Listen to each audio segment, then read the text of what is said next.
बड़ी खबर आई उत्तरी गाजा से। इजराइल ने उत्तरी गाजा में हमास का कंट्रोल रूम खत्म होने का दावा कर दिया।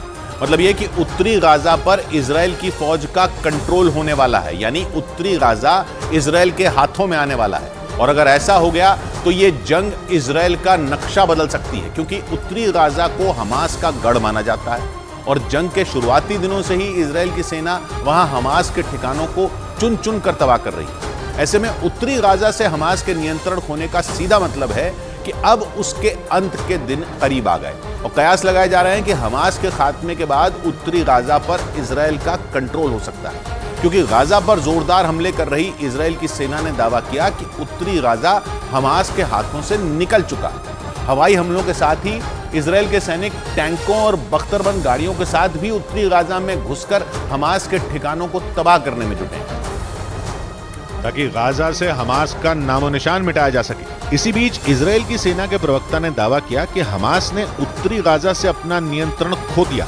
और अब वहां उसके लड़ाकों के पास बस बचे कुछ दिन ही बाकी हैं। הם עוזבים כי הם מבינים שחמאס איבד שליטה। इजराइल की सेना ने उत्तरी गाजा से हमास का सफाया करने के लिए अपनी पूरी ताकत झोंक रखी है, जिसमें वहां हमास को भारी नुकसान पहुंचाने का दावा किया गया। यही नहीं, इजराइल की सेना ने दावा किया कि उसके हवाई हमलों और ग्राउंड ऑपरेशन के दौरान उत्तरी गाजा में हमास के ज्यादातर ठिकाने तबाह हो गए और कुछ ही दिनों में हमास का वहां से सफाया हो जाएगा। कयास लगाए गए कि हमास के खात्मे के बाद उत्तरी गाजा पर इजराइल का कंट्रोल हो सकता है।